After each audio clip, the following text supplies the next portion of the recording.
So again, on behalf of the Baltic Studies Program and the European Studies Council in Mälksoo, thank you all very much for coming.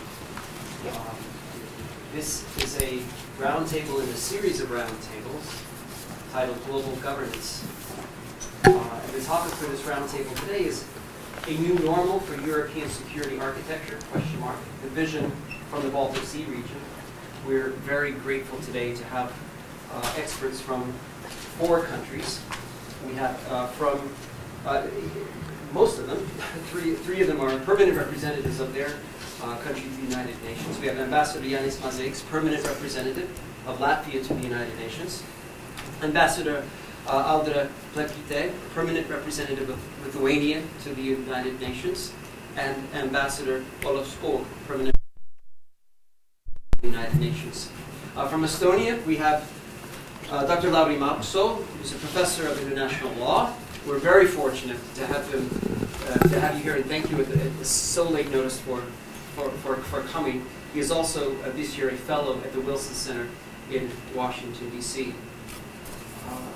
The discussion overall will be moderated by Ambassador Yuriy Sergeyev, senior fellow and lecturer at Yale University and former permanent representative of Ukraine to the United Nations.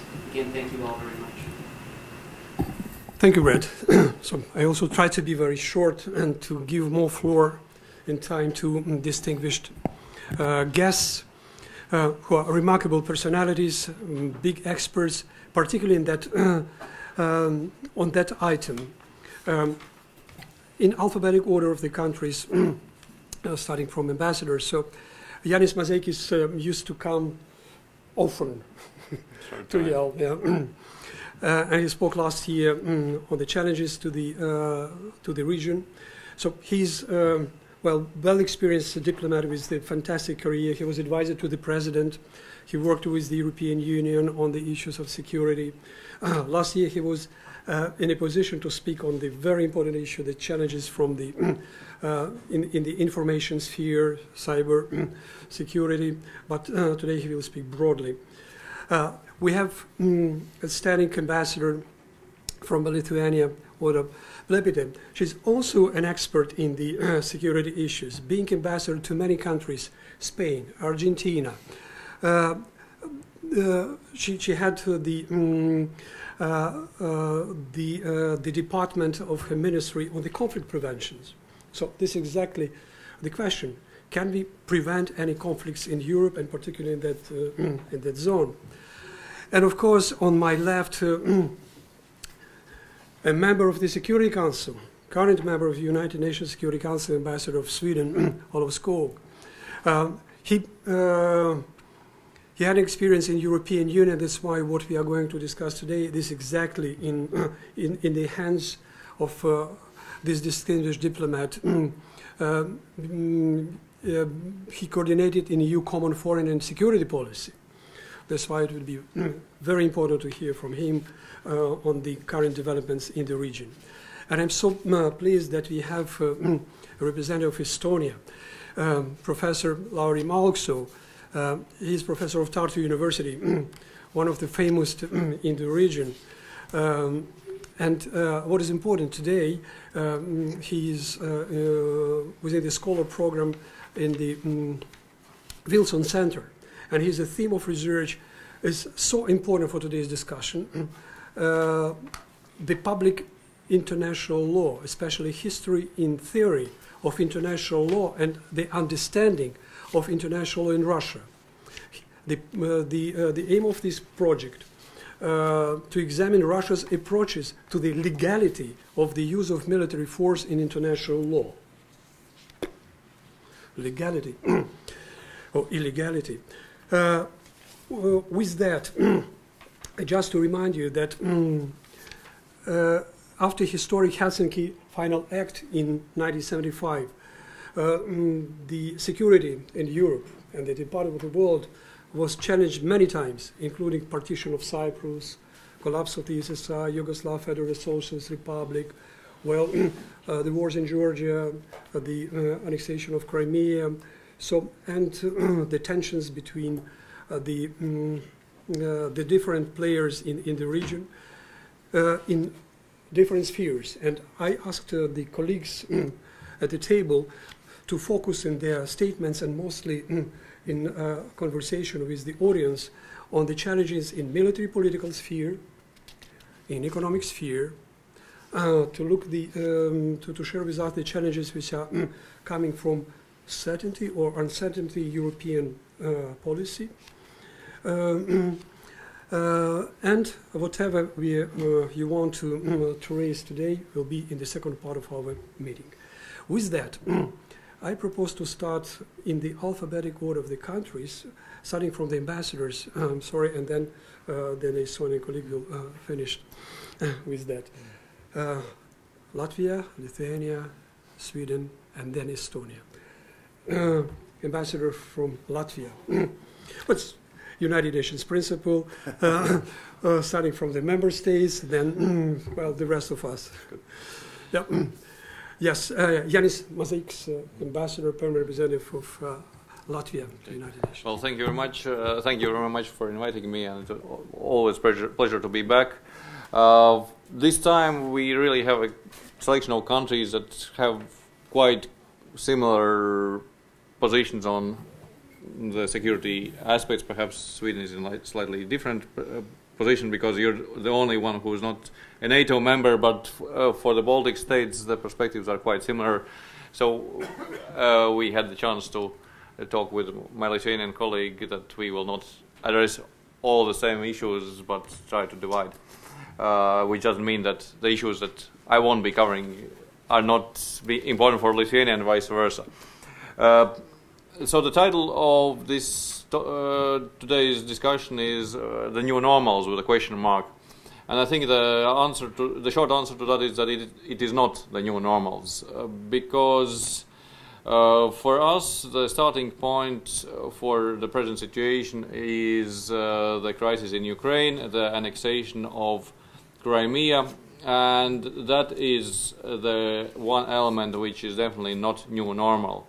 It can be the situation on the ground for a while.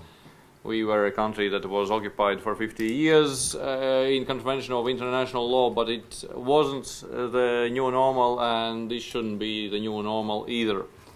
Having said that, we also have to see how we work in this new environment, because the environment is really new.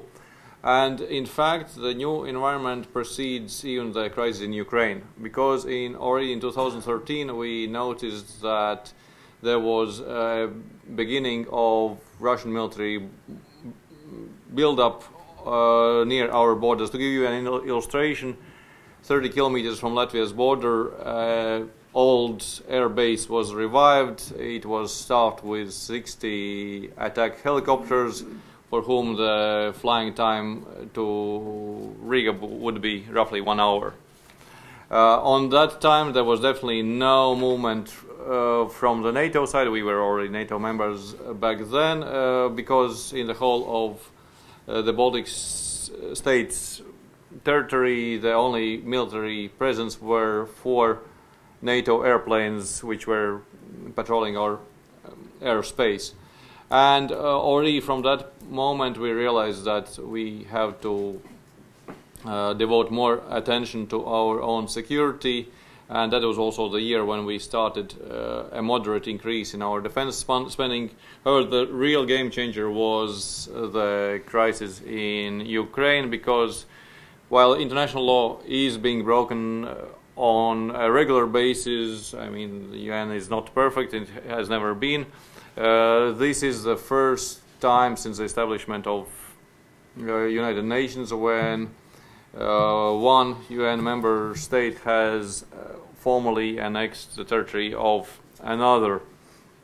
And it was a wake-up call also for those who hadn't woken up in Europe as well. So what we have been doing nationally is that we have paid much more attention to our own security. For a while we had been, if not complacent, then at least attaching priority to other priorities, because obviously every country has competing priorities, but from 2013 we started increasing our defense spending with the aim of reaching the 2% of GDP, which is the suggested percentage of spending on military that is agreed among NATO partners. And as of this year, we have reached this spending together with Lithuania, in fact, so we are 8 of the NATO member states who are spending at least 2% of our defense, so we are putting our money where our mouth is.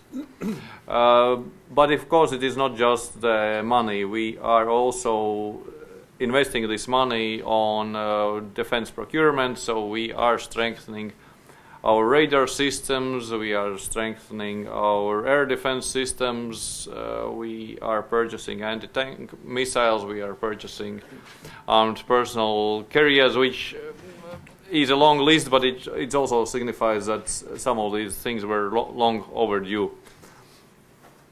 And we are also strengthening our National Guard. We also have a National Guard system in place since the re-establishment of independence. However, we have seen an increase in interest among the general population to be part of that National Guard, and the National Guard is being armed better than before.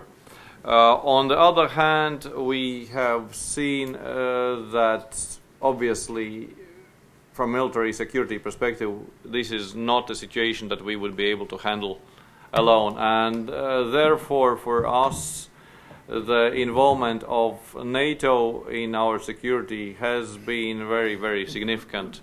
And similarly, the key partner, our ally, United States, engagement in our security has been equally important. And on both counts, it has been very encouraging that the developments have been positive. What I mean by that is that the NATO has decided that it would also have support on the ground for the allies that are bordering Russia, but at the same time attention has been paid to not overdo it. Basically, not to create a pretext or feed, say, ill thinking that this is NATO preparing for some aggression against Russian interests.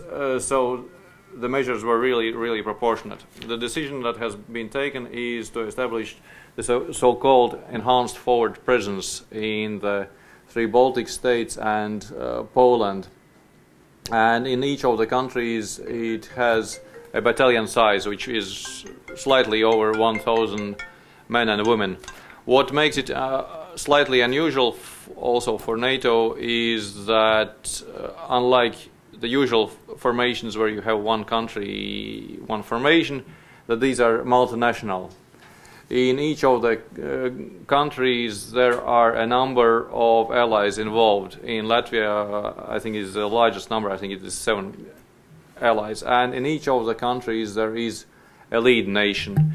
It is United Kingdom in Estonia, Canada in Latvia, Germany in Lithuania, and United States in Poland. So what is rather obvious by the list of these countries is that these are the 4 big countries of NATO, which means that on the one hand it is clear that it is just 1,000 armed troops that cannot present an aggressive force. On the other hand, it is a meaningful formation that can be engaged if necessary, and B, that it is force that represents something bigger. It presents big armed forces of the countries engaged, big, and in fact big and small. Of all the NATO partners, 20 are engaged in the Baltic states and Poland, including the host nations.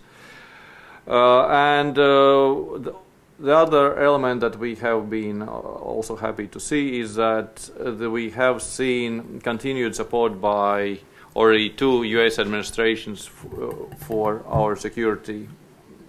It started in the previous administration when, after the annexation of Crimea, the NATO air patrolling was increased by several planes. It was a symbolical step, but very important symbolical step by United States in 2014. But what we have seen since then is that there is a presence of American forces on a rotational basis, which means that they come for some exercises. It's perhaps a couple of hundred of personnel. They do the exercises together with our armed forces. They leave, and then the new group comes in. And of course, the Americans are also engaged as the lead nation in Poland enhanced forward presence. And maybe because of this enhanced forward presence and American presence, our population was much less nervous than it would have been otherwise this fall, because every 4 years Russia has major military exercises called Zapad, which means West. It, again, is not something unusual in itself. Every army has its exercises. What we and our allies are not that comfortable with is that every time the scale of the exercises is underreported. Usually it is said that it is less than 13,000, which is under the threshold above which you would need to invite international observers.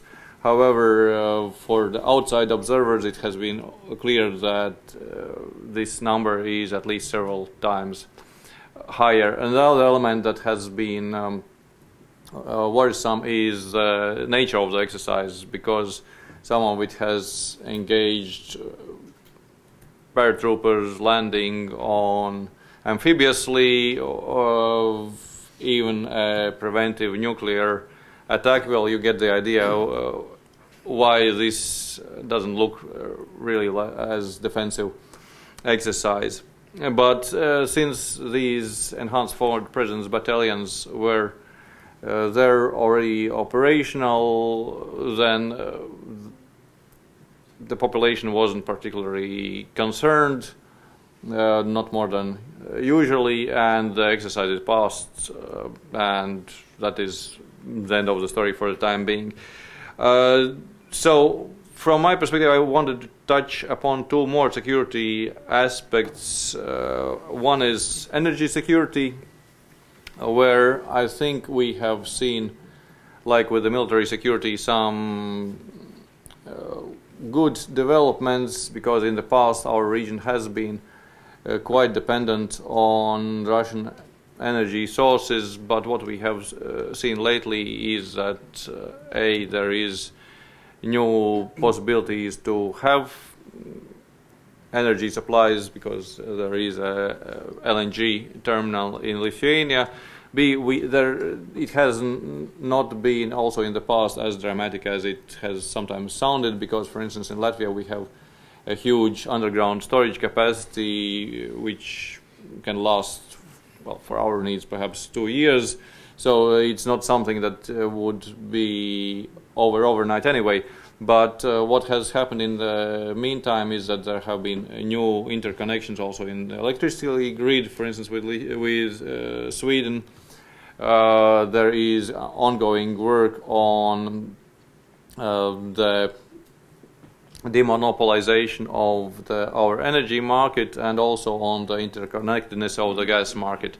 So it is a work in progress, but I would also note that we are among the countries that are skeptical about the need for a new Nord Stream 2 gas pipeline, because what we see is that A, European gas consumption is falling, and B, there are already 2 gas pipelines, the existing Nord Stream and the gas connection which goes through Ukraine, and none of them is used at full capacity. So one may wonder what is the economic rationale to have a third one especially in a situation when this does not improve the diversification of the energy sources for Europe as a continent.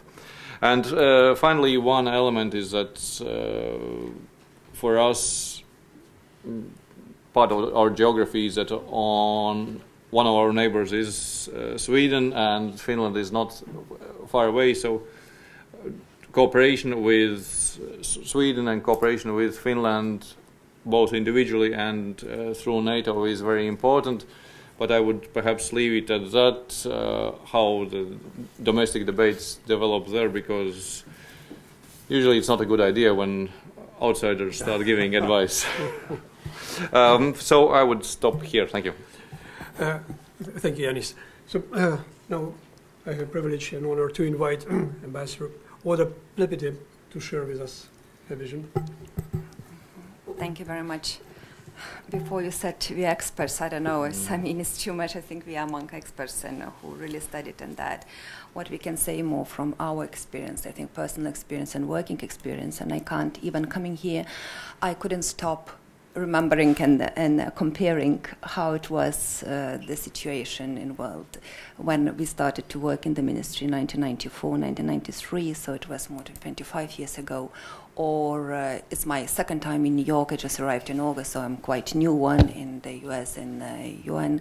But I was here from 1999 to 2002, so that always, especially this autumn when I was listening to general debates in the UN as well, that was flashes from the memory, how much the world changed as well. The voting even at the UN, I think somebody made research, not checked this time, probably all the P5 talk about the Cold War during the General Assembly or something. So I wouldn't say that only our security situation, our region changed. The world changed in general, something like that. So we are hostages and everything, all the threats which from many countries I think we're facing as well. And of course looking at the map which we have behind us, the situation, our biggest neighbor, Russia, during these decades from the collapse of the Soviet Union, and nowadays has changed, and that's very much somehow changed our security situation during this day. Janis talked about game change situation in Ukraine. I think that's just a wake-up call and opening of our eyes wide up. That the big country, the 21st century Europe, some country can lose its territory in a period of weeks or months, and that, or to have establish open conflicts. So that changed not only perception by countries, but I think what it changed also our population and understanding as well. So that the threat and the situation is completely different than it used to be when you think more theoretically and everything is one thing, but you realize that in your neighborhood is changing something, so it makes you change as well. Janis also talked about the really military security, which is very important, and we do our best as well to do. We notice that much more concentration of Russian military troops around our countries. Here, if you see the map as well, Lithuania, especially with Poland, we are next to Kaliningrad region, which is one of the most militarized regions in Europe. And they have 25,000 troops with some say the missiles as well, something, so nobody knows, probably for 100 or something, but that's really, it's one of the security challenges. So that's why we're also very grateful and here for the US and NATO that the situation also changed from that side, that we are members of the NATO. We have NATO presence. In Lithuania, the Germans are the leading nation, which are the stats, and that's very much appreciated and very well accepted by the population. And I underline that. I will speak about why I mentioned that. It is very much US in Poland as well, so it's never forgotten, and it's always remembered as well that yeah, US is there, which one of the core stones of our security, and that's.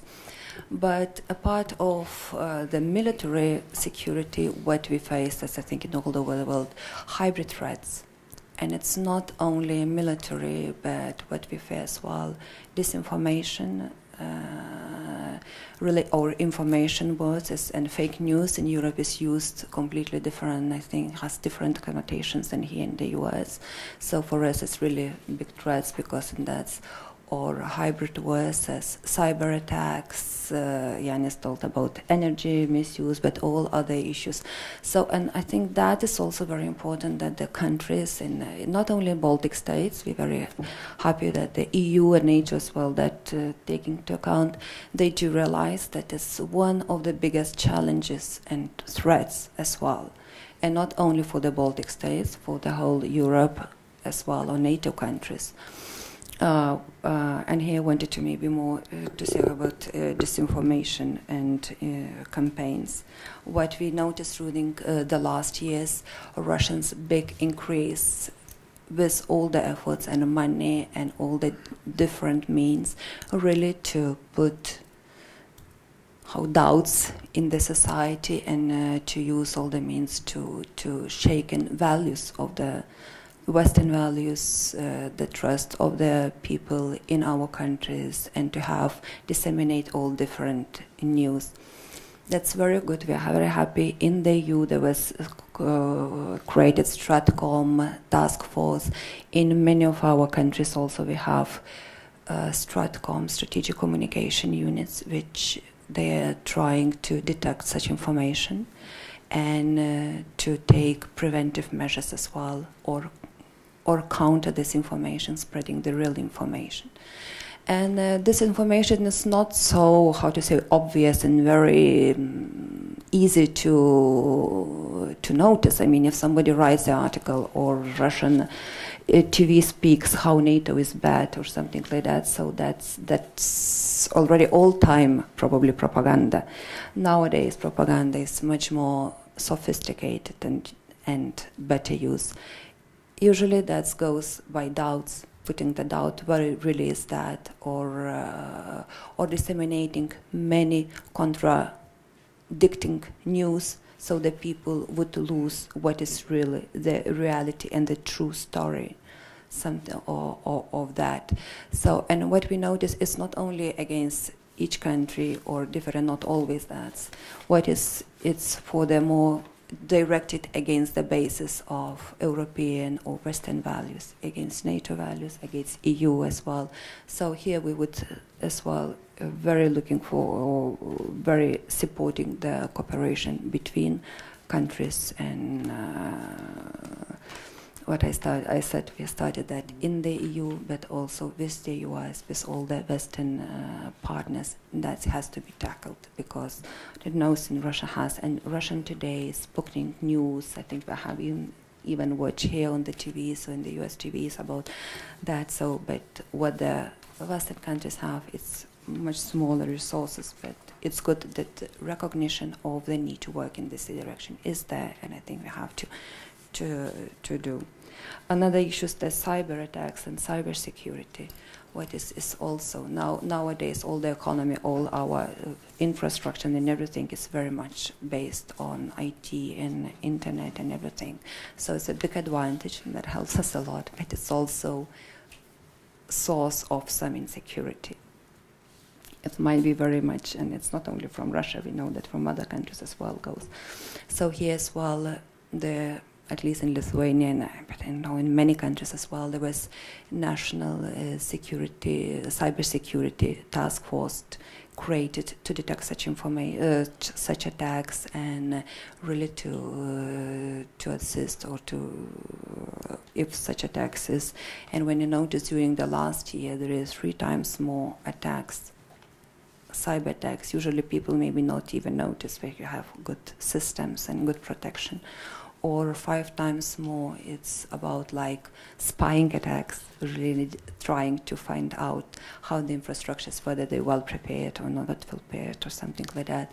So, and that's what you see, it should be very much taken care in the future as well.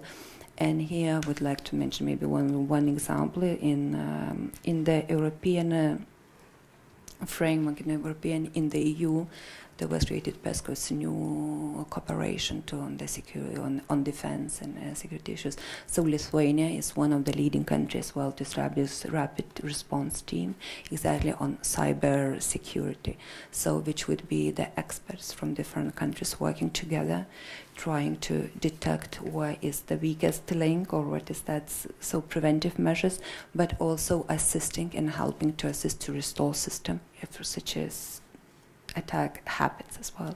Now that NATO is also working on that very heavily, so I think that would be the future of cooperation as well. And even those three, maybe they're just a bit for the theoretic. Even in the beginning of this year, for instance, in Lithuania, there was fake news published was hacked one of our news agencies, and they said about our Minister of Defense some very strange things about his sexual or something like that. Some very, how to say, information which draws attention to everybody. But it's not only to create mistrust about the person, but how it was put out, but there was attachments to that news put which were infected by some viruses or trying to penetrate some computers and information system.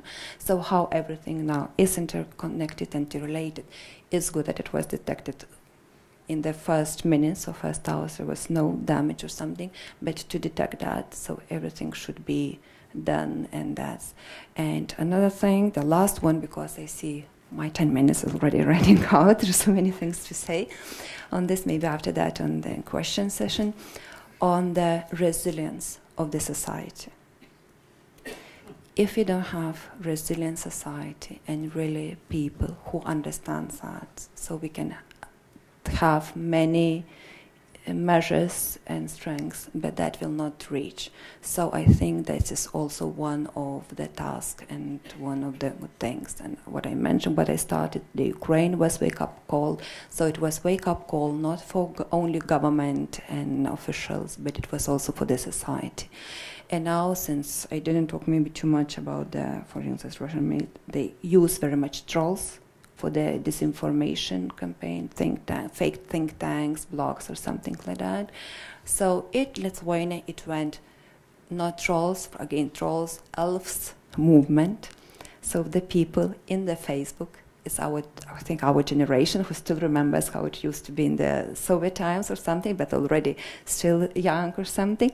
So they started to create counter trolls, also some campaign and putting more information and doing active things. So, and it gained some results as well. They were already published, so how bad the elves are or something they're doing. So I think that's all these small steps which are taking here, and I think that's also creates the strength and security and so maybe briefly that, and I'll Thank you, Edith. Thank you. You've covered many issues we have to touch upon later. So, and now I'm addressing to good friend, Ambassador of Sweden, Olof Skoog. You have the floor. Well, thank you very much. Thank you. Can I borrow this? Thank you very much. Good afternoon, everyone. It's really very nice to get out of Manhattan and to meet real people and get out of the UN's meeting rooms. I will I think address this from concentric circles, starting a little bit from the Swedish perspective, which, as Janis said, is a little bit different because we're not a NATO member, and then talk very shortly about the Nordic-Baltic cooperation. I want to say something about the Arctic because I think it's very important to see what's happening there. And the EU, as you mentioned, Yuriy, and then actually there is a UN aspect to all this as well, I think. So I just want to try to get all that into 10 minutes. So first, let's not forget that the map you show here is interesting because it shows the most, probably the most prosperous, modern part of the world. These countries that we represent here are open economies, going very well for us, highly educated people, open to the world, market economies, etc., democracies, respect for human rights, model countries for many. But we only see the edge of Russia here and Belarus, which are the two exceptions in our region.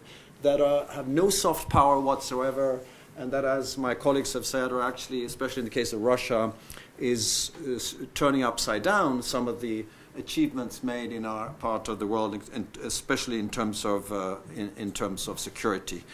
I think the way to address this is security-wise, to strengthen what we do, our defense, etc., but also to look at ways of cooperating and pulling, especially the Russian people, into a closer understanding of the values that we have, etc., including to see the virtues of open and democratic societies and market economy, etc. We are not a NATO country, so we've had to sort of rely on our own in a way. That's why we have a fairly strong traditional defense. We have a defense industry. By the way, not always easy for a country that has also high moral standards in terms of lecturing on human rights, etc. On the one hand, on the other side, we need to sell our weapons in order to maintain our industry. That's another debate, but I'm just saying, that has been traditionally discussed. We are not necessarily a neutral country, but we are non-aligned. We're not members of NATO. But I want to make absolutely clear, and sometimes it's not well understood, that we are, we're at the core of Western Europe. We belong into the as I said, the NATO way of thinking, the American, the transatlantic agenda, etc. So there's no question. We're not neutral in the sense that we are, completely objective between Russia and the United States. It's just that there has not been popular enough support for us to join NATO, and over the years it's also been felt that a neutral policy has actually served in creating detente or stability in a region of the world which has been quite hot, especially during the Cold War. So the starting point for us has been a strong defense, as I said, but also an outreach in terms of trying to have a dialogue. And I want to say right now there is a change in the way we see the security, and there are 3 or 4 aspects which has contributed to what we see as deteriorating security environment in our part of the world. And it's been mentioned. I mean, the Russia challenging the European security order by the annexation of Crimea, and let's not forget it, a ongoing violation of the territorial integrity of Ukraine, not just Crimea annexation, but also, maintaining troops and support in Donbass and the east of Ukraine. There is also, and for us it's extremely important, and this is also a case for the Georgia war, that a country that democratically decides to move away from the Soviet sphere and move into NATO, we're not a NATO member, but we would die for defending the right of every country to choose their own security. So Russia has absolutely no veto in where the former Soviet Union countries turn. And that is a very important security strategy and an accomplishment that needs to be maintained.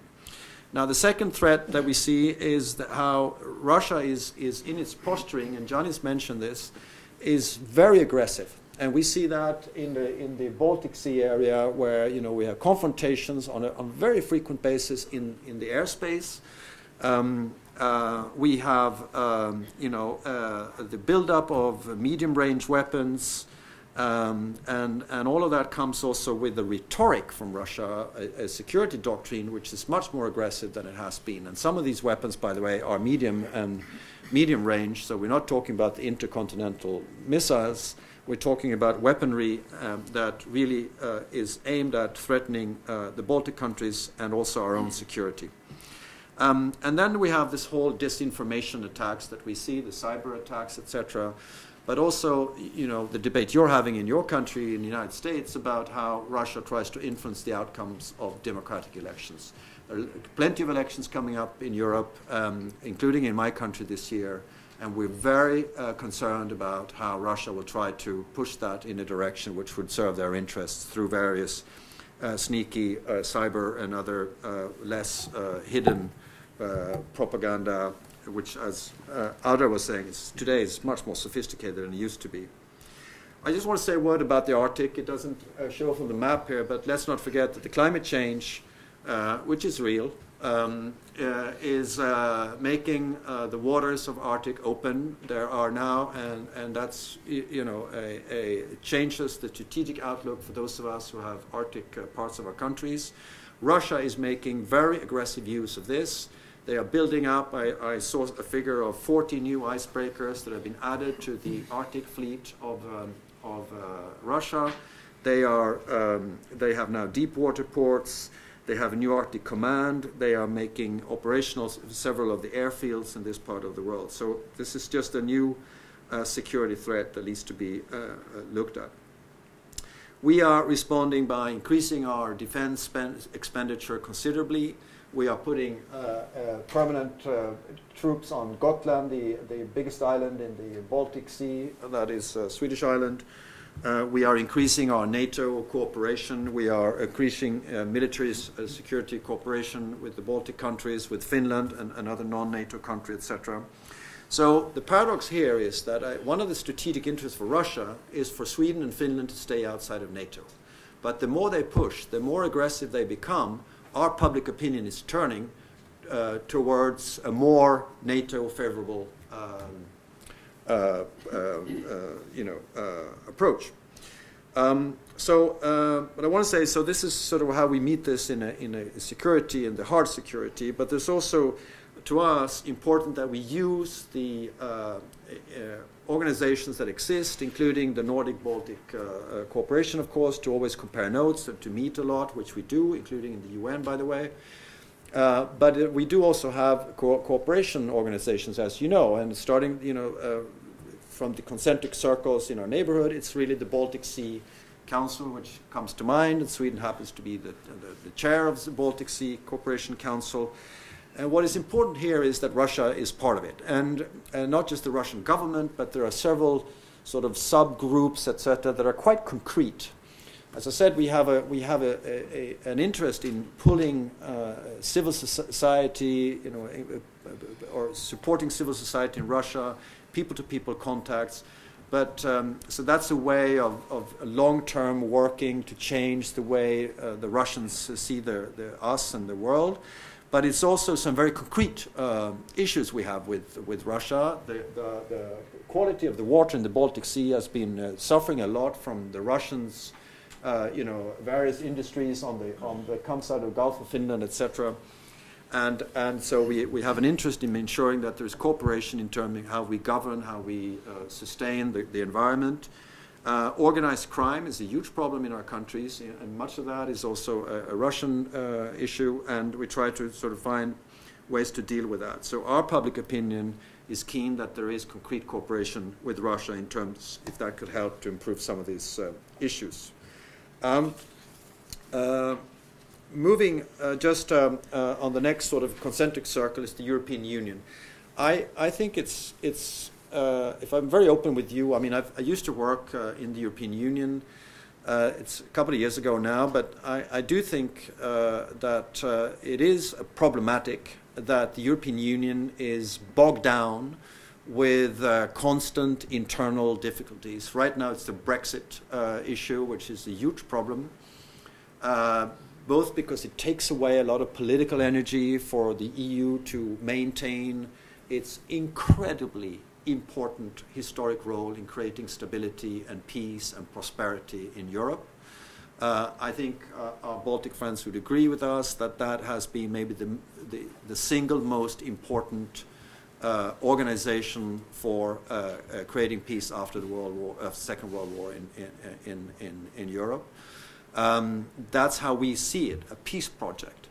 That's why we've always been in favor of an enlargement, that the EU should spread. It should open up to new members, be it the Balkans, Turkey, our Baltic friends. And I remember a meeting I took part with the president of France at the time, Chirac, with the Swedish prime minister, and the French president at the time, Chirac. He was, skeptical about opening up the European Union, adding the Baltic countries. That just sort of brought in a problematic relationship with Russia. That's how they saw it.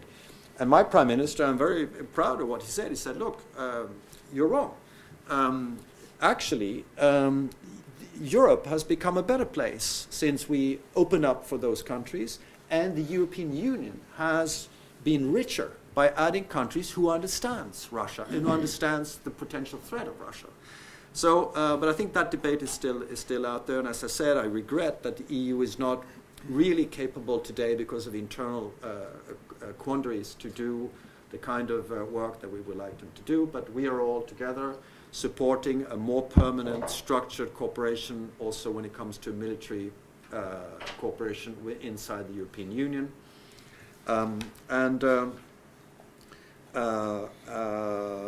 fact that UK is pulling out, not only does it take away energy and the importance of the European Union right now, but I'm afraid that it also means that we together are losing an ally in a way, because the United Kingdom has been, I think, with us when it comes to the way we see, they have been more skeptical about Russia than maybe the French and the Germans at times. And so this is part of why I think Brexit is very, very bad for Europe, and I think whatever happens with that, maintaining a close relationship with the United Kingdom has also security aspects of it that remain important. Finally, maybe just to say that, you know, for us, it's also important that we take this to the Security Council, to the global level, because in a situation with such a powerful neighbor as Russia, we have to rely on the rule of law in international politics, that international law is respected. And the main sort of upholder of international law is still the United Nations Security Council. We are serving on the Security Council right now, where I represent my country, and we are constantly in a backbone and reflexively, as a reflex, always defending international law. And if we don't uphold it in the South China Sea, or also with the United States, by the way, acting according to international law, it makes it more difficult for us to argue that also vis-a-vis Russia. That becomes important. It's a security point for us. The same is true about trying to prevent conflicts before they break out, something that we have been very bad at. Defending human rights globally, defending freedom of expression globally. All of this, we do it on a global level, but we always do it also with the concern of Russia. And the same, by the way, is the discussion we're having with the United States about free trade, not being protectionist, not being nationalistic, because all of that, if the US goes nationalist, the same will be supported by Russia, and that creates instability in our part of the world. So that's why I think the concentric circles are important to, we nationally, Baltic Cooperation Council, European Union, extremely important, but let's not forget that the UN remains important also in upholding international law. Thank you, Yuriy. Thank you. Thank you, Olof. Thank you. Professor Mälksoo, you have First of all, I would like to thank you, Ambassador Sergeyev and the whole Macmillan Center for inviting me. It's a pleasure to be on this panel, and I'm actually currently doing some research on small states in the UN Security Council. So it's very, very, very fascinating for me to be on the same panel with these ambassadors in particular. And I will try then to link this question of the security in the Baltic Sea region with my specialty, which is international law and the history of international law. Because some of you may perhaps get this impression from our panel that here are those small states, they are living in the shadow of a big state, and then they complain, they feel insecure, they feel that the big one is threatening to them. But what can actually be done about this? Because this is the nature of things. Small ones have always been afraid of their big ones. Now, my argument is that this security situation in the Baltic region, it actually does go beyond that, and then concerns, in a way, world order. It concerns what has been agreed upon in 1945, and what this deal was, back then what we call international law or contemporary international law. What are its basic rules? And the problem, which I see as a historian, because Stalin's Soviet Union in 1945, in terms of, let's say in terms of values or in terms of where it came from, it came to this United Nations Charter from a different perspective. So when we talk about security, then actually, we wouldn't need NATO if we could all rely on international law. The main norm of the United Nations Charter is Article 2, Paragraph 4, the universal prohibition of the use and threat of force. There are two scholars of your distinguished university who have published an interesting book on the historical genesis of this prohibition of the use of force, Una Hathaway and Scott Shapiro, the internationalists. So the predecessor of this UN Charter was the Paris Pact or Briand-Kellogg Pact of 1928. So that's the main rule of the UN. And there are two exceptions, really. The self-defense if an armed attack occurs, and secondly, the collective decision of the UN Security Council, where, of course, then our great neighbor participates as a permanent member of the Security Council, even after Sweden will be gone from that body, and Latvia hasn't arrived there yet. The difficulty, of course, is that we start this story with Ukraine, but when you read Russian policy texts on international law and international security, then they are complaining about the United States, they are complaining about NATO, and they're saying that it was the West that started to violate international law first after 91. In the Kosovo intervention, when actually a popular argument about Western international lawyers in spring '99 was that what we're doing here, bombing Yugoslavia, is perhaps not legal, but it's legitimate. So there was no UN Security Council decision on that. And then secondly, Iraq War 2003, and then Russia also claims that NATO powers, they went beyond their mandate with intervention in Libya in 2011. And this is to some extent how what is used as kind of excuse for Crimea. It's sort of, if you guys can violate international law, why can't we? And we have to think what is the Western argument? What is the argument of the Baltic states about this? Estonia's situation is almost completely identical with Latvia's and Lithuania's, with one tiny exception. We do not have actually a very firm, ratified border treaty with Russia. It was signed basically a week or 2 weeks before Little Green Man appeared in Crimea, in Moscow. So it has been signed, but recently Foreign Minister Lavrov said at the press conference that Russia is not currently considering ratifying it because of the bad atmosphere of relations. My problem as, let's say, historian of international law is that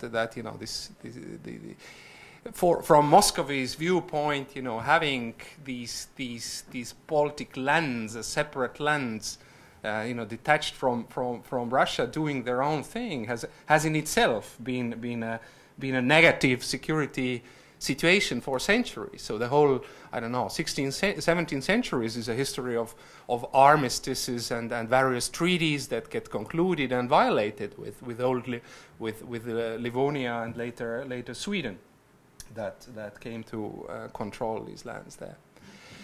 So that is a potentially, if Russia would want to prove currently, also in the context of sanctions, that it does have goodwill, that it does not have, let's say, bad intentions in this region, then if I were in the Smolensk Ploshchad, which is the location of the Russian foreign minister, then I would consider actually pushing for the ratification of this treaty as a starter. Although then we have also the example of Ukraine, namely, some of you may not know, but Ukraine and Russia actually had a ratified border treaty, which was ratified 2004. So the annexation of Crimea was not only violation of general international law, but also of bilateral international law. So of course this kind of makes you pessimistic as a smaller neighbor state of Russia. What is the value of treaties? And you know, it's since it's 2004.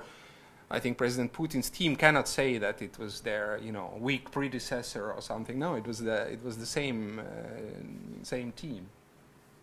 So going back to this UN Charter as a system,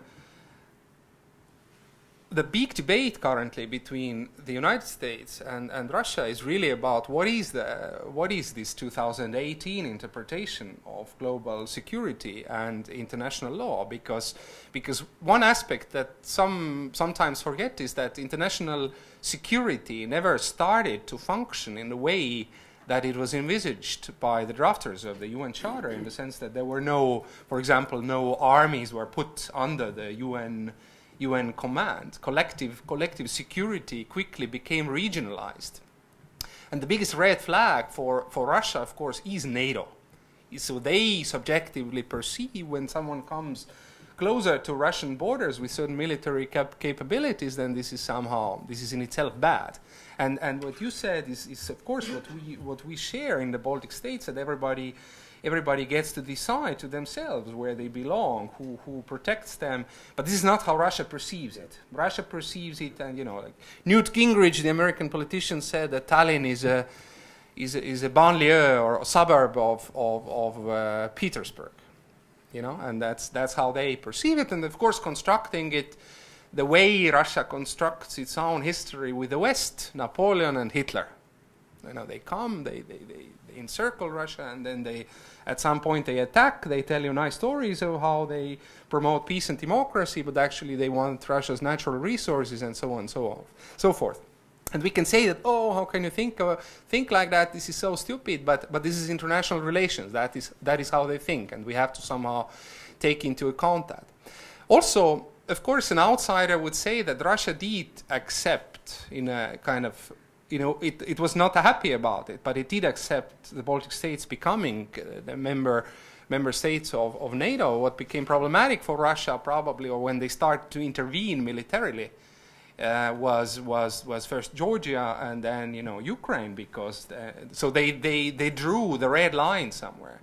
And then now the question for the West is also, you know, do we kind of accept some of these red lines? But of course, this is horrible news for example, Ukraine to even you know, consider that, what might de facto lead to some sort of splitting of Ukraine's territorial integrity, which of course international lawyers cannot support like that. I'll leave it here, and thank you for listening to me. Thank you, Professor Marks. Thank you. Thank you. You have some idea how to continue. Inviting us to the historical events in the past. So I found among my papers the interesting address of the former Minister Kozyrev in Stockholm during the Conference on Security and Cooperation in Europe. It was December 14, 1992. Yeah. He had two parts of his statement. The first one, I'm taking just the following.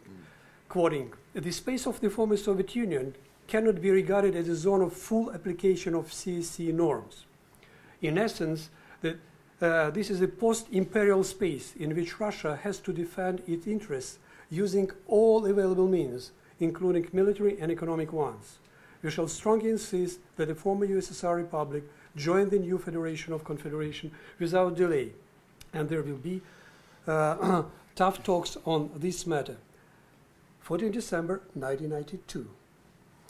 Then we remember that in 1993, Russia Duma adopted a law recognizing Crimea as the part of Russia Federation.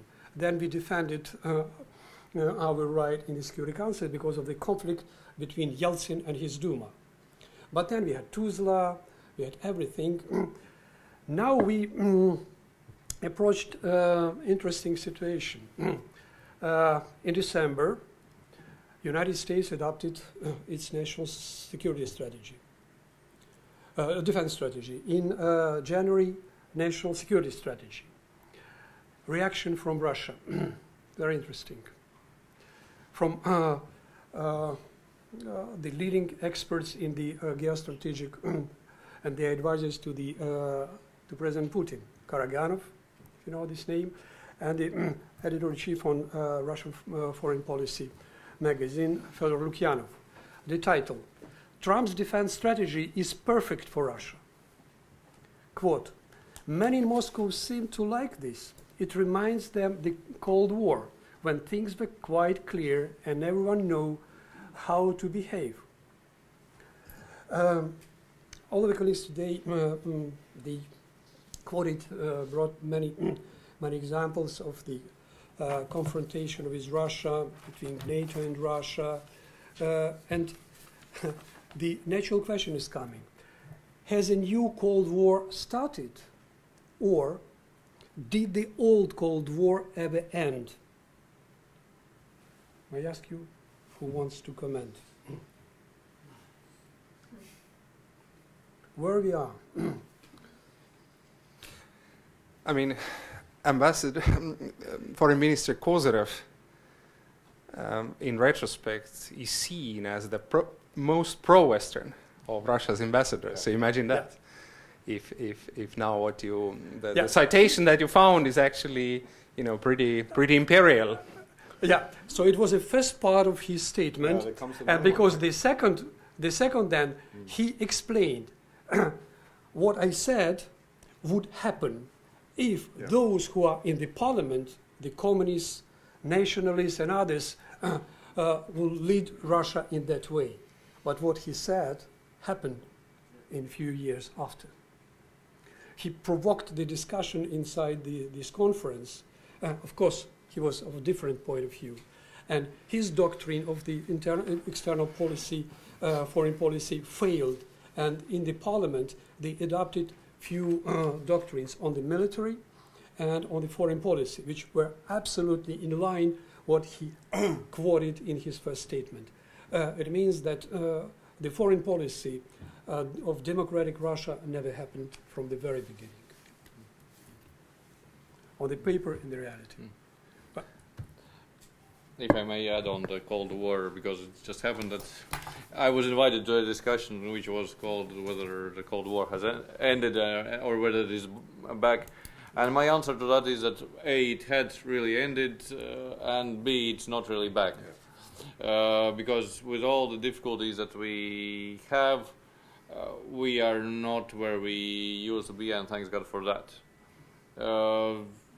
You can see some parallels, like for instance the doomsday clock, which, you know, the American scientists have been measuring how far from midnight we are from the doomsday when all hell breaks loose and the nuclear war starts. It had set back to 17 minutes to midnight, which had never happened in mid-90s. As of January this year, we are back to 2 minutes.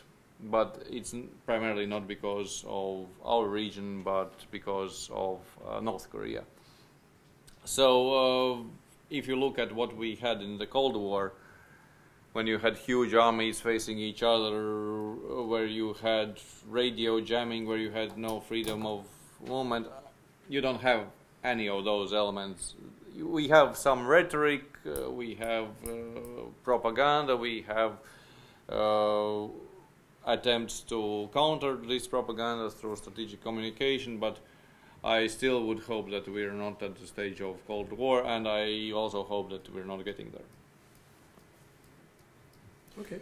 No, yeah, I agree. I agree with Janis. I think also, I mean, partly because the Cold War was on a global level, where you had the confrontation between Russian or American proxies, or directly, basically on every continent, and we're very far away from that now. I think there are isolated issues, Ukraine and Syria partly, where there is strong disagreement.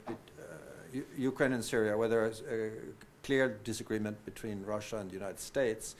But for the rest, I mean, there are other things that are happening, including the gradual withdrawal of the United States from the world, if you like. That's part of the American doctrine. So and that gives space for China. You know, we should discuss China. We should discuss how Russia is using the fact that the Americans are not as assertive as they have been, including in Syria, which creates huge problems. But I don't think I agree with Janis, it's not the Cold War as we knew it. There are new threats as well, including the non-proliferation of weapons of mass destruction, the North Korean situation. And by the way, that's part of why Swedes are reluctant when it comes to joining NATO, is also the nuclear aspect of it. That relying on nuclear with Russia, against Russia, is something that is simply not, for most Swedes, it's just such a horrendous scenario. So, and we have a debate about whether or not to ratify the nuclear ban treaty that was negotiated. Americans are pushing us hard not to come close to it, but we were part of those negotiations. When, of course, NATO members have a completely different outlook. If I may add, I mean, Cold War is, of course, a metaphor in the first place, because there's no, legal definition what isn't Cold War. So therefore, but the difficulty that Russia's move in Crimea caused in the region is a sort of lack of, let's say, erosion of trust. Yeah. For the same reason of this Budapest memorandum and the border treaty that was in force. So because, on an average panel like that, if somebody before Crimea would have suggested that Russia is capable of doing something like that, he or she would have considered an extremist. But after such a thing happens, after treaties are broken, territories are annexed, then it's human and inevitable that one asks the question, what else can you do? Where else can you intervene or fill out a security vacuum? And it's only in the light of this background that we have had these kind of debates like last summer, will the military exercise of Zapad go over to some attack? It's not a normal discussion in this sense, and it's not a pleasant discussion in this sense. The title of this panel justifies itself. We live in a let's say worsened security climate because it's not. But at the same time, nobody is saved from this. The people of Hawaii just got the message that the bomb is coming. Yeah. Okay. Yep. Good point, all of you raised about the security or insecurity which is coming from the nuclear threat. So what we are hearing now from Moscow and from here, that the nuclear deterrence was a good one. Why not to keep having it? And so what does it mean for the Baltic states that in Kaliningrad, you mentioned, among the other missile system, we have two who are capable to carry nukes. It never happened. Kaliber has 400. The same the Russia deployed in Crimea. So with the range of coverage around 9,500 kilometers. So what is that? Let's move further about the European security. So recently, the European Union invented the new idea, the new initiative, so-called PESCO, which is inviting all the member states to forge their security, not only security but defense interest through that partnership. It is not alternative to NATO, of course, but is it helpful? Because it will need extra spending. What do you think about that? Yeah, I think Audra said too that you support it. We support it too, and this is a slight change in the Swedish. We've been traditionally quite reluctant on seeing, since we are, skeptical to NATO. Then we've also been hesitant to allow the EU to expand into a military pact or strategy.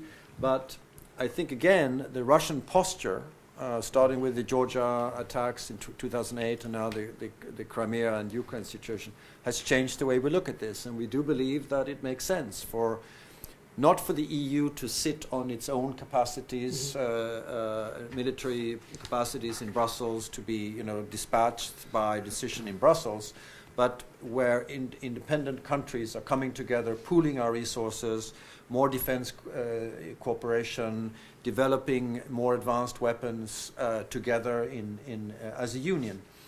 And I think that also makes sense when we look at where the United States is going, because I think with this Trump administration has also shown that the United States is not necessarily a reliable partner over the long term in terms of supporting Europe in our and it's also a request by the United States, which makes sense, that all of us pitch in a little bit more by ourselves and raise our defense budgets.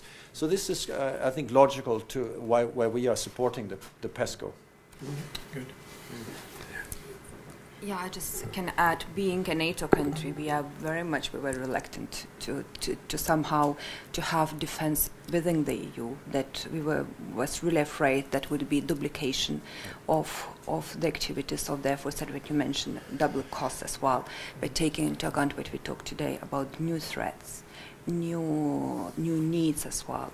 So I think we also changed our mind, and we are more now supportive of this. I think it's not, but of course I had to be careful not to duplicate NATO or something, but to complementary to NATO or other activities going. I mean, now there are so many threats, and cyber where PESCO would be also engaged very much as well, and other issues. So I think there is really not to be afraid of duplication or additional costs, but on the contrary, to really see where are advantages of the cooperation on the EU level, where is that, and there are many layers where it's really needed and where can be not really undermining NATO cooperation. So we have to put all our efforts.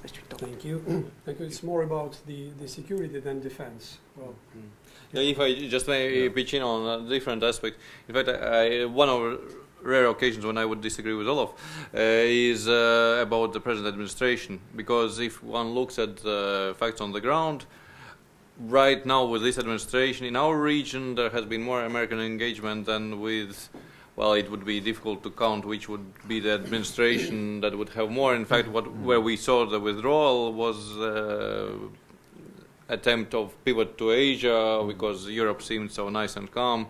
And that was during the previous administration. Now we see the American engagement within NATO and bilaterally on a strong basis, and we are very encouraged by that. But still, I would say that the future of this European defense cooperation will depend a lot what will happen to America and what will happen to this American relationship with NATO and its commitment in Europe. I guess that if this commitment should weaken over time for certain reasons, then I think that European countries have no alternative but to develop this further. Otherwise, I actually think that President Trump has had a good point. Europeans cannot outsource their security to America, so I don't blame him. Okay. So at least in both the defense strategy and national security strategy, the Americans, they clearly pointed out that they will relay and cooperate with the allies around the world.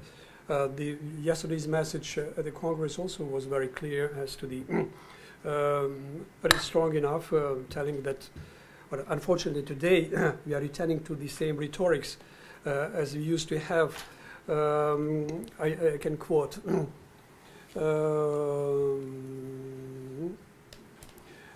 Around the world we face rogue regimes, terrorist groups and rivals like China and Russia. They challenge our interests, our economy and our values. In confronting these horrible dangers, we know that weakness is the surest path to conflict, and unmatched power is the surest means to our true and great defense. So, Sic pacem para bellum. That could be a Russian quote, right? Yeah, it could be. Yeah. So, say we are hearing from them. That's why my question was, we are coming back to the Cold War, or we never moved out from that. So, very important point that Ambassador from Lithuania pointed out, and from Latvia, about the energy security or insecurity. Well, as to my country, so we used in different situation of the Russian policy, who used the energy as the tool in their foreign policy. Well, oil were used as carrots and sticks as to Ukraine, and I think that all the part of the Europe, of the Baltic states, they also knew that it's very dangerous to be dependent on one source of the supply. The president of Lithuania during the Davos forum last week pointed very clearly that European Union needs the same structure in the energy sector as the Energy Council. Well, to create a safety for the Europe, and she objected definitely the idea of Nord Stream 2 as others, based on what you said, that no economic reasons under that. Well, it's surprisingly that there is no unanimity around that, because look, who are the on the board of the Nord 2? Well, two German companies, it's okay, but there is OMV from Austria, Dutch Shell, we have Engie from France. So it means that there is no united position of the European countries on the Nord 2. I guess that the messages which were sent by Polish president and the Lithuanian, which is now broadly discussed, will reach the Brussels and to be learned. Well, carefully. So I'm going to leave the floor for the audience. My last provocative question, sorry. Some of the group of Central and Eastern Europe, namely Visegrad Group, opposed strongly last year in Rome during the summit, and they insisted to exclude from the draft declaration the mentioning of two-speed Europes. And in the Visegrad Group, so this is something which is interpreted as very vulnerable. They raised the question that so we are pushing not to two-speed Europe, to two Europes. What do you think about that? I know that the Baltic states were reluctant because they feel themselves comfortable, but the discussion in the region is going on about two-speed Europes. Okay, very brief comment. Another provocative. Don't you think we already have two-speed Europe? Yeah. We think we do have, actually. Yeah, true. Look, Europe is not so united and equal, I mean, as it might look. We have Euro countries, some non-Euro countries. Some we are Euro countries, Sweden not something. We have Schengen countries, some are Schengen countries, some are not. So I think it's, the fear of two-speed Europe comes from the past, when I think even from when we are seeking membership, whether it would be really in the core of the EU or not, and how it would be. I think it's not, it's a really question whether we really have to so fear of the two-speed Europe. It somehow exists already, just we have to look for the structures and possibilities that all the countries would be involved and could participate in Euro as much as they want or something like that. But that's not in confrontation with something, but it's more inclusivity. If some countries came and agree to do some more cooperation, so maybe it's not so bad either, something like that. So it's great answer. So you'll ask the Visegrad Group in March when they come, because your argument for me is a very good one. Please, we have some 10-15 minutes for, yes, you first. And then you.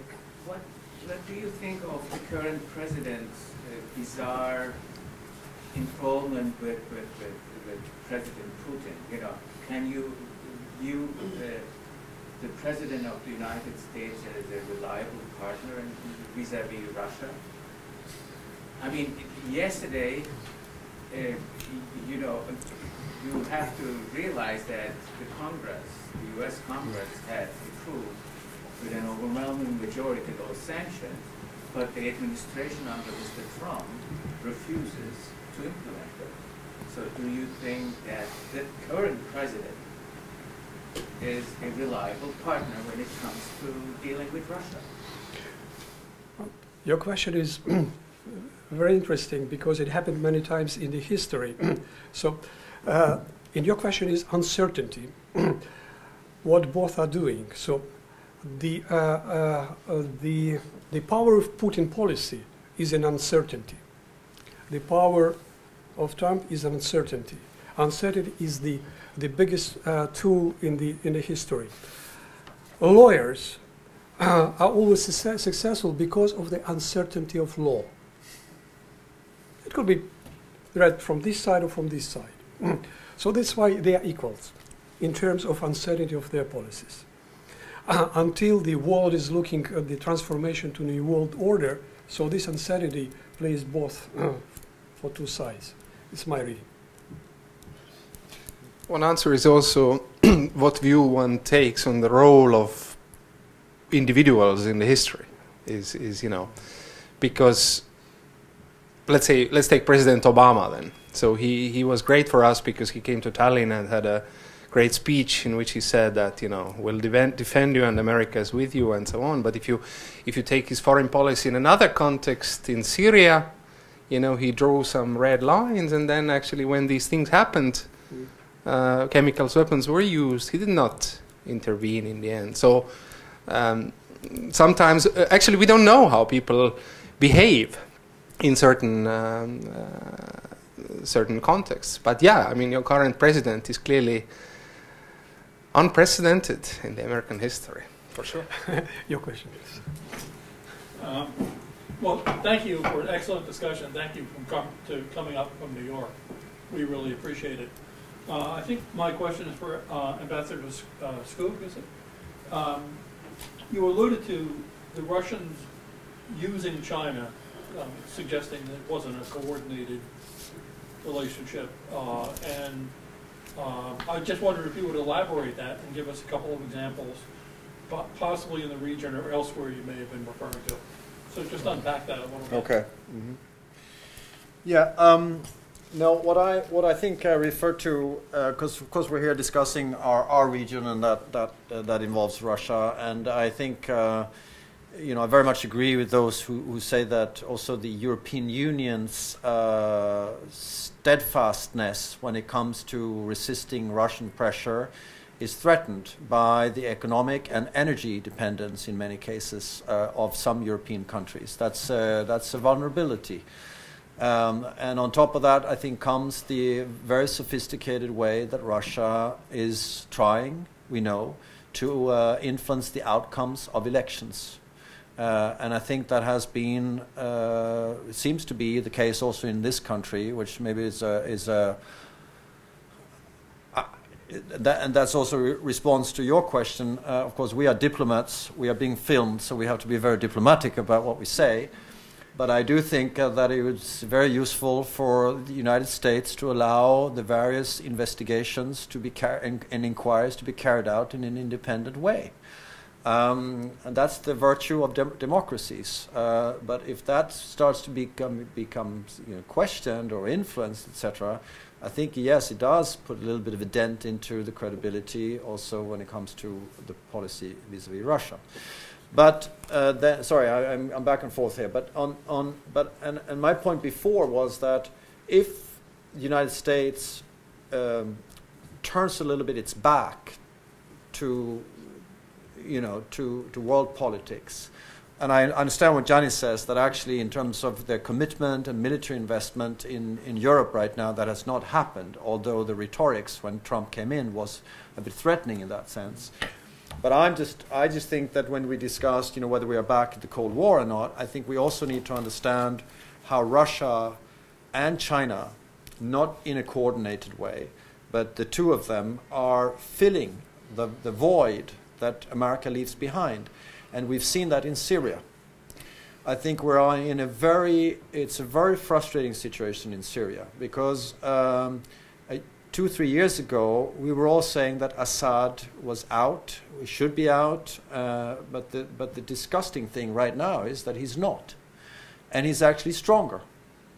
And that is extremely frustrating from the Security Council point of view as well, because it's a war criminal who is now back in force, thanks to having been backed up by Russia. The Russian intervention changed everything for Assad. And it's just a proof of how Russia fills a void, where maybe the West and the US and the rest of us, and we're talking about the red lines, were not pushed, there wasn't enough pushback perhaps. China is doing it in a much more subtle way, including economics. We used to discuss, the Chinese role in Africa. We were concerned that we were trying to influence African countries by aid and human rights lectures and all that. Russia invests in infrastructure instead, which is much more influential. But it's not Africa anymore. It's also the Chinese investments into European countries, including Greece and Cyprus, and the soft underbelly during the economic crisis of Europe, which made very generous Chinese investments coming in. I mean, they also bought up some Swedish companies, including Volvo is partly owned by Chinese companies. Production is still in my country, and there's still some Swedish engineers there, and it creates a lot of jobs. But I'm just saying that we need to understand also the economics and how that brings power.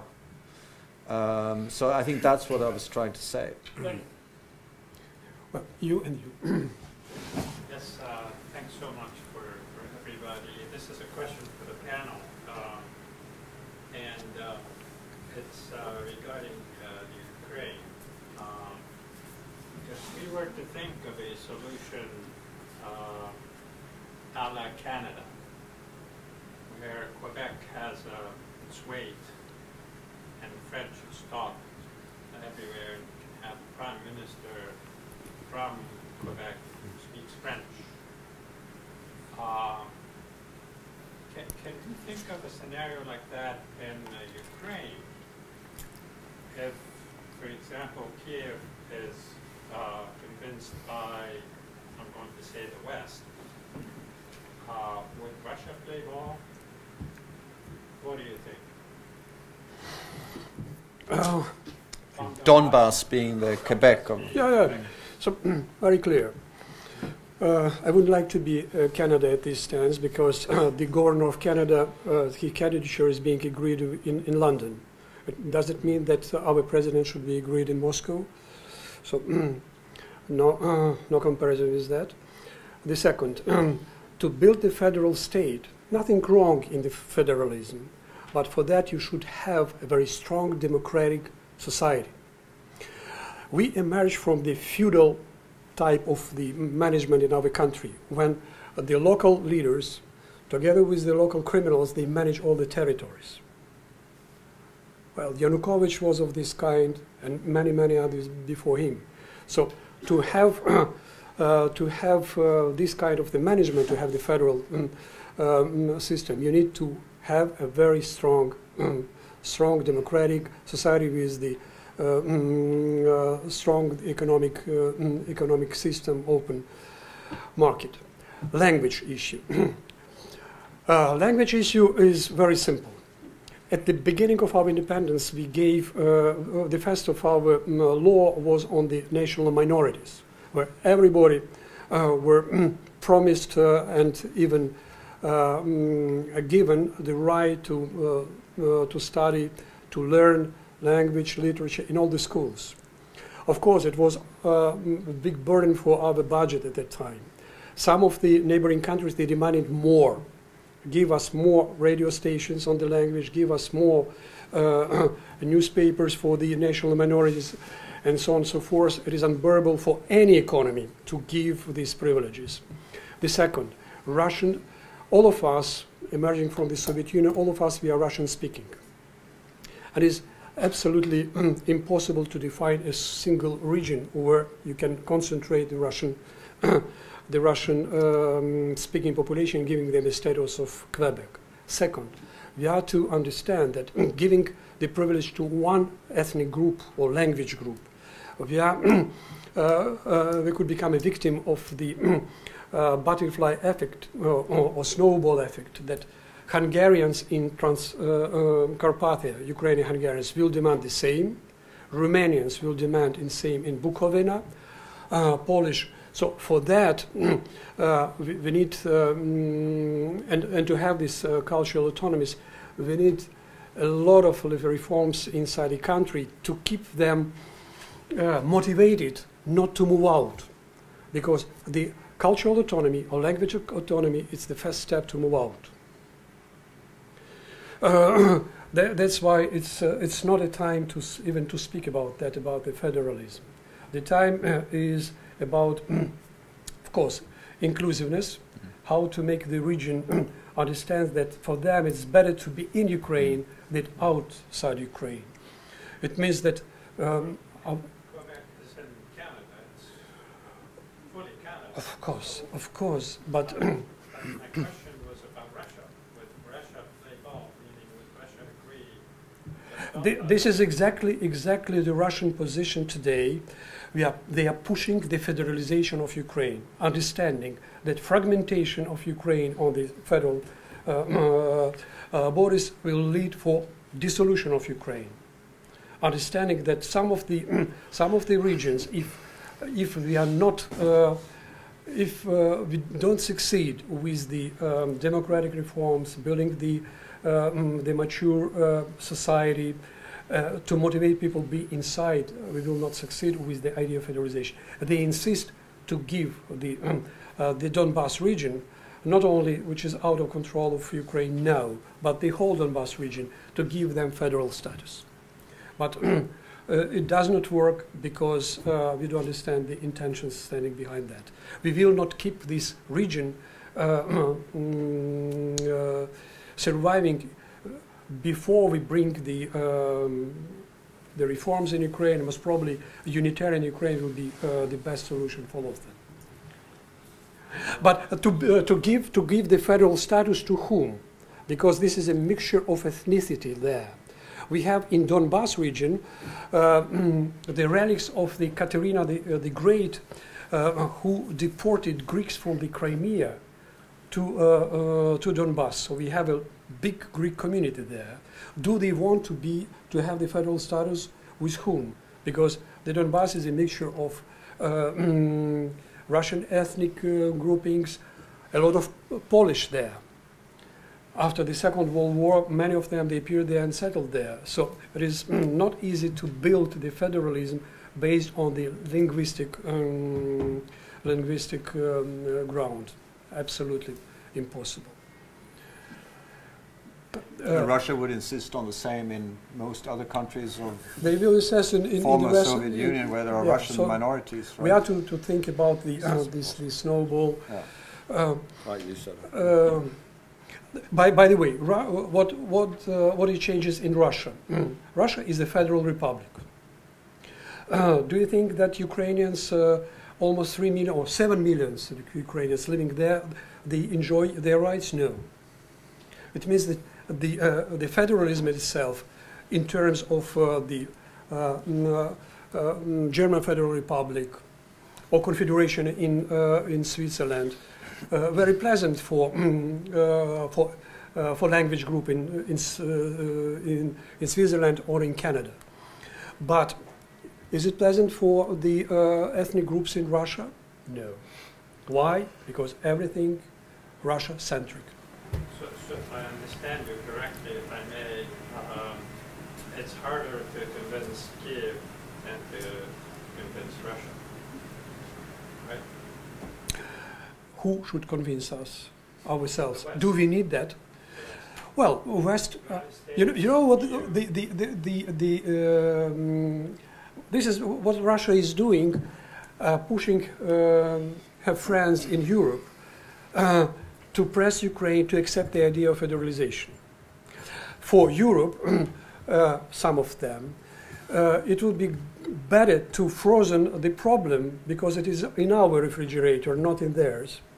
Well, and that's why they are frozen, and we are explaining them as I am explaining to you. Norway, linguistic, we have we lived with the linguistic majority for decades. Nothing happened. Only when the language factor was used to create a problem, so it was created artificially. Artificially. That's why it's not time. I will not go with that idea, which is you are correctly raised it because it is on the table of some European capitals who are pushing Ukraine to find this final solution to agree with what Russia is doing. Russia created a problem, and now Russia dictates what we should do. This is strange. As well as Russia appeared in Crimea under the pretext of protecting Russian-speaking population, forgetting that 1/3 of people there are of the Crimea Tatars. They have their own language. Many Karaims, a lot of the Ukrainians, but the pretext was taken like that. And during the debates in the Security Council, I advised the Russian ambassador, are you going to apply the same approach to any region in the world where you define the Russian-speaking population? In Brooklyn, a lot of the former Soviet people, good friends of us, who speaks, they have everything. If you come to Brooklyn or Brighton, a lot of the shops with the Russian advertisement and whatever. So it was a very dangerous pretext to be in Crimea, very dangerous. And now they are pushing the same for some of the regions in Ukraine. It will not work. We do understand the outcomes of if it disappears. So United States does not support it, and it is not in the agenda of Volker and his counterpart Surkov, mitigating all the things. So this is not the case. Can I add one brief thing to this this comparison? I mean, you are basically bringing in the example of Canada, saying that look, there is this wonderful country, and couldn't Ukraine become like that? I think today's reality is that could Canada be Canada, let's say, after a major French military intervention? And could, after such an intervention, some sort of very beautiful, bilingual, constitutional new reality be created? And I'm sure you would admit that it would be much more difficult. Thank you. So the last question. It's fine. So if it is fine, fine. Thank you very much for attending this roundtable. First of all, thank you, dear colleagues, for your brilliant explanations of not easy issues. We are living in the dramatically changing and rapidly changing world. Thank you. Let me, on all our behalf, to thank our panelists. And now, me and Brad.